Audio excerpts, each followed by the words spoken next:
My name is Matt Komo. I'm a filmmaker and photographer. I pretty much just wanted to document my travels, not only for obviously the internet and YouTube, but more so just for myself to see. And like the YouTube travel vlog, like whole thing is just my creative outlet to make what I want to make. So what I'm going to walk you through right now is a shot list I did for a company called Movement, which is this watch company right here. We did this campaign, How We Do Time. So the idea for this is we have 24 hours to make the most out of a day. For the most part, YouTube videos can be very run and gun. You can show up to your location, you can just shoot around, get whatever clip you need and be done with it. Yes, yes, yes, no, no, no, no. But for something like this where you're allotted one day, you only have a certain amount of time to do everything, like you need to get this stuff figured out beforehand, and having a tool like this is super helpful for that.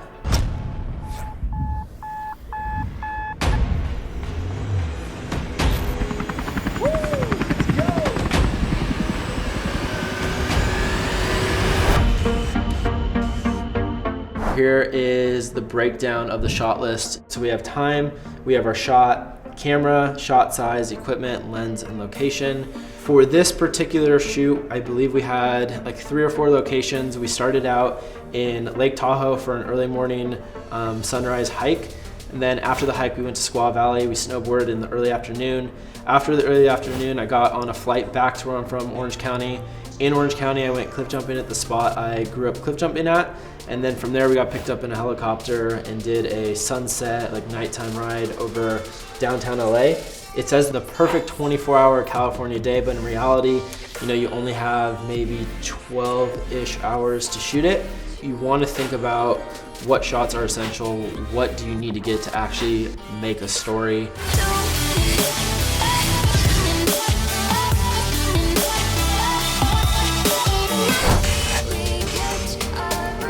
In here we have camera, so I shot with 3 cameras for this. So it's a A7R III is the main body, Canon 16-35 2.8. I have a 35 1.4 prime, and then my vlog camera is an RX100 Mark V. Phantom 4 Pro when I'm kind of like around LA, but when I travel I have like a little Mavic Air. And then gimbals, I'm gonna start using the Ronin S. I've never been like a gear hound because the more time you take deciding, oh, like what lens am I gonna use for this, the less creative you are to like the overall vision of what you're trying to make, in my opinion. So I try to like minimize the amount of decisions I have to make. So this isn't like set in stone, like you can be on set and you can change what you need. So this was actually going to set up the snowboarding scene. Right now it's at the end and it shows that we did it like last in the order, but we actually did that first. These 2 scenes that you see here, you have the shot of me backflipping off this cliff, then you have this underwater shot. Now on the surface, these do look like 2 very different shots that would be different setups and different scenes, but it's actually the same setup, same scene. We had special equipment for this, and by special equipment, I mean we had a underwater dome housing. So that allowed a friend of mine to actually go out, get the appropriate angle with his A7S II, and get 2 very different looking shots with the exact same setup. So we didn't change lenses, didn't change body, but we were able to get this like really cool extreme close-up of the water moving. We shot that 120 frames a second, so it's slowed down really nice in post. And then when you actually bring it up out of the water, because he was far back from where I was, that also turned into a wide shot. It's something like this where you can get these 2 completely different feeling looks and aesthetics with the exact same setup, and it all just comes down to planning and coordinating what you want to do.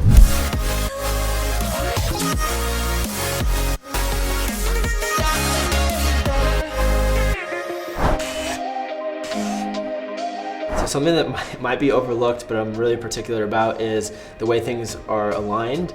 And what's really cool about this, so these 3 little toggles that you have here is just a different way of like looking at your shot list, kind of like you look at files in your Mac Finder. So this one, you have like the thumbnails, and then you have like the description of the shot. If you click over, it gets rid of the thumbnails, it just gives you the relevant information. And then if you go to the right and go to the storyboard view, you have more of a snapshot of what each individual frame will look like. And then this print view, so when you actually do go to print out your shot list, it's all correctly formatted so it fits on a page, which I don't know if any of you guys use Microsoft Word or Excel. Things never seem to print in the right way, so this is nice. Two other cool features other than the views that I like to use a lot is this presentation mode. So if you click this, it's just a very visually pleasing way to look at your shot list. You can scroll through these thumbnails. This is like perfect if you're giving a presentation to a director, a studio. What's really cool is that, like a Dropbox, a Google Drive, you can actually share this. It gives you a link for it, and this can be sent in like a view only mode, so you don't need an account to actually view this. You can also invite them to edit it as well. It's really convenient, actually. The last little button over here is little to comment thought bubbles, and it's exactly what you think it would be. Once you do share this document and invite collaborators, you guys can go onto every single shot and give feedback. You don't need to send emails, don't need to go into text messages. It's like all inclusive on this one site.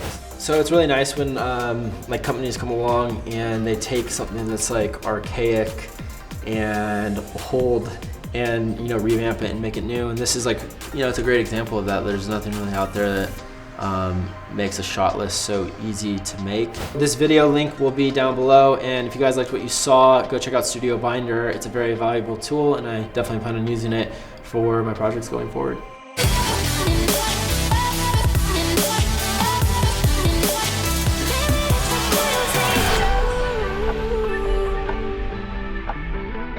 24 hours, 1,440 minutes, 86,400 seconds. We all have the same amount of time in a day. It's what you choose to do with that time that counts.